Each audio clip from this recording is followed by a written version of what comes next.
Hey guys, how's it going? Today this video is going to be something a little different. I'm going to be showcasing the new PC I recently built. It's going to be used primarily for 4K video editing, gaming, as well as other tasks that require high amounts of computing power. So I do believe it is one of the most powerful consumer PCs in the lower mainland of my province, British Columbia. For example, right off the bat, you can see it's running on the Titan RTX graphics card. As of November 2019, this is the most powerful graphics card you can get on the market. And not only do I have one, but it's running on two of them with an NVLink bridge right here. There's going to be a lot of fun in this video. The beginning is going to be me going over each of the components and explaining why I chose them. Hopefully I can learn a bit from you guys in the comment section, and I'll also be going over the mistakes I made so you guys don't have to repeat them. The second part of the video is going to be me putting the PC to real life benchmark tests. Keep in mind the results might be a little higher than average just because it is in an open air versus a standard computer case which restricts airflow. And then the last part of the video is going to be me going over different games, different AAA games, and showing how good it is in 4K maxed out settings using this Dell monitor right here. So anyway, I hope you guys enjoyed the video. Thank you. First thing that you guys probably notice, just looking at the system, are the two video cards at the top. These are two Titan RTX cards. You're probably thinking, why didn't I just get slightly less performance to the 2080 Ti at a much cheaper price? Well, the simple answer is just I got a really good deal on those two cards. So anyway, they are being connected with a 4-slot NVLink bridge right here. The reason why I did 4-slot and not the standard 3-slot is just because when I did try with 3-slot, they weren't getting enough air ventilation for proper cooling for this card right here. Whereas with the 4-slot, they're getting cooled between 70 degrees and 80 degrees Celsius. Next thing to discuss is a motherboard down here. Oh, by the way, the two video cards, they are connected by two riser cables right here for PCI. The reason why I have to use these is because, well, first of all, for ventilation, much better ventilated up when they're up there versus directly on the motherboard. And the other reason is that with the Ryzen series, the AM4 socket, there are actually no motherboards available that have the PCI slots separated by 4 spacing. Therefore, I had to use the risers as well to allow the two cards to be spaced 4 slots apart. Well, there is actually one exception. It is a MSI X570 Godlike, but those retail for around $700 US, and I think it's quite ridiculous to pay that much for a motherboard since really all of them serve the same purpose. So the motherboard I did choose was a Asus X470 Strix. It's kind of hard to see at this angle, but anyway, I'll just show a picture from Google on the screen there. The reason why I didn't choose the most recent one, the X570, is just like I said, the only thing you're gaining with the newer series is PCI Gen 4 slot, whereas this one, I managed to get it used for only $120 US on Craigslist, and I haven't at all felt the lack of PCI Gen 4 holding me back at all. So then the CPU that's in this motherboard here, you can't see it, so I'll just show the box. It's a Ryzen 7 3800X. As of November 2019, it is the most powerful gaming CPU you can get by AMD. It's just slightly behind the 9900K offered by Intel. I do prefer the Ryzen series much over Intel, so that's the reason why I chose this one. I do plan to upgrade to the AMD 3950X when it comes out on its anticipated release date of early 2020. The next thing that probably catches your attention is a radiator for the CPU. This is a Corsair H115i liquid cooler. It's pretty much the most heavy-duty liquid cooler you can get on the market for a CPU. Even under intense 4K video editing rendering, the CPU is maintained at below 60 degrees Celsius, which is pretty incredible. I'll show you the box for it right there. Just show you what it looks like. So the next thing to discuss is going to be the power supply down here. It's kind of hard to see. I'll show another picture on the screen, but this is a Corsair AX1200i power supply. I do require such a very large power supply since both these cards, the Titan RTX, each of them can draw an average of 300 watts each under intense gaming. So right there, that's 600 watts. And then plus the CPU, when it's overclocked, it's drawing around 100 to 150 watts. Plus I need a bit of extra buffer for other amenities attached to the system. Just before I get to that, I'll show you the RAM in the system. It's a G-Skill Trident at 3600 megahertz. I have two 16 gig sticks, so it totals to 32 gigs of RAM right there. Yeah, that's where the pump is for the CPU. And so the SSD I'm using is a 970 Evo by Samsung. Just right here you can see I actually have another one as operating system concealed underneath the heatsink right here. It's a Pro edition, so that's even a faster one. Next thing, probably for my video editing, the most important are the other hard drives being used. So I have a whole batch here of SSDs. They're always connected to the system since they use minimal power. Just gonna zoom out here. So yeah, this one's a 2 terabyte, 1 terabyte, and then this one's for my live video recording for gaming, which is a 1 terabyte. And then all my big clunky drives are kept right there. Then I have another area where I have a lot more of them. In total, I have about, I'd say, around 80 terabytes of hard drive space for all the videos I have. Alright guys, so that concludes the first part of the video. Now in the next part, I'm going to be putting the system to various benchmark tests, and that'll give a glimpse of how powerful all the components combined really is. And then from there, I'm going to be using this special 4K monitor by Dell. It's an IPS, by the way. And I'm going to be playing some AAA games in absolute max 4K settings. So feel free to carry on if you want to see that. Thanks.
Onward!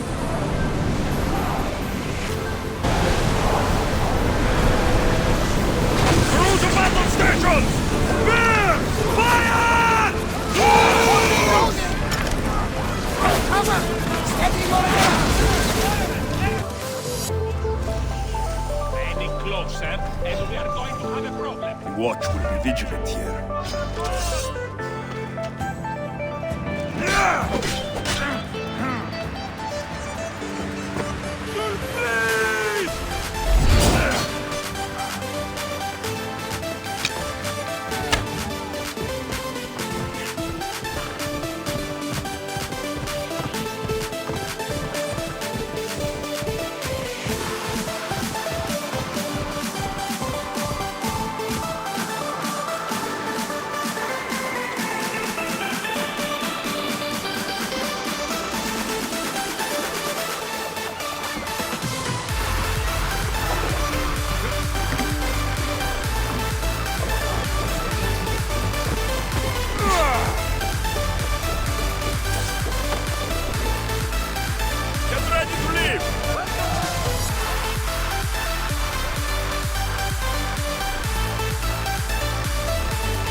Something you want, Ryder? You'll have to see to your own ship. How do you fit into the Nexus leadership? I oversee the actual settlement effort. As the number of outposts is currently less than ideal, my influence is limited.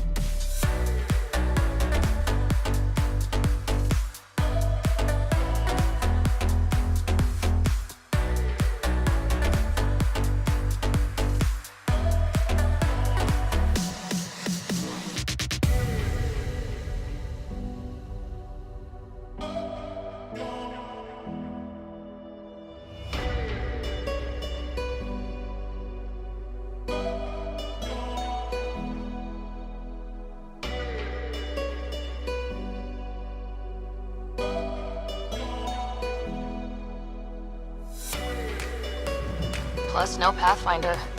If Eos is like Habitat 7, that signal we scan must be connected with the atmosphere. We could use the outpost antenna to track it down. Let's get the power back on. Ken, watch out.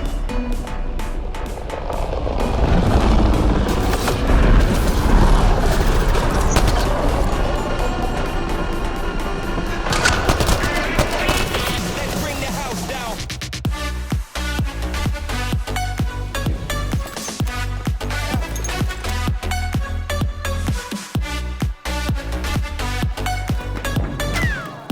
Our side have struck first.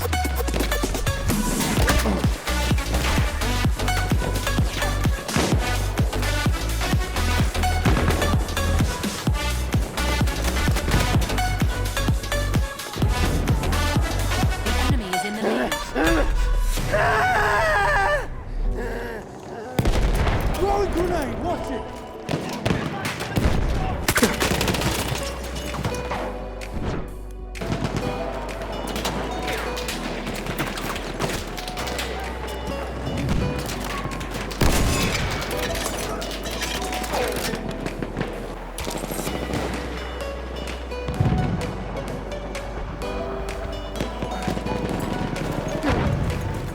Here, first aid.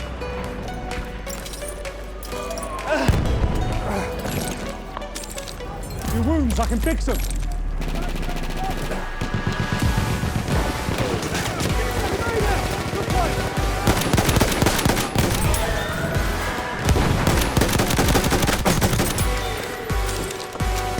For you, first aid.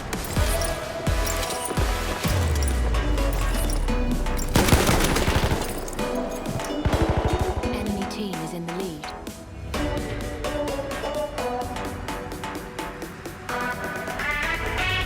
Let's bring the house down.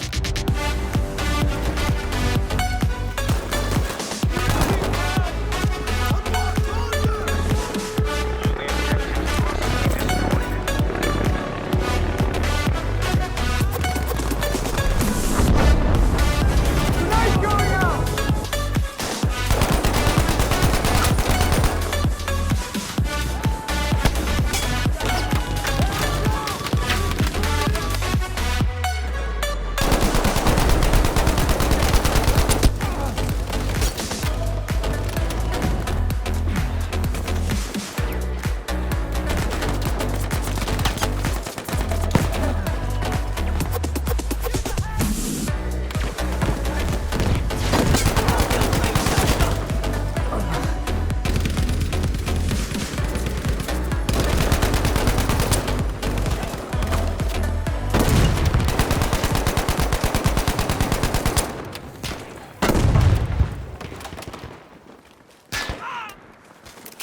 Grenade out!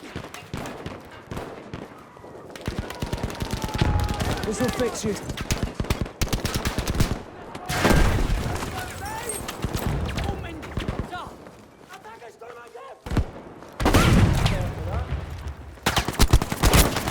Get that in here!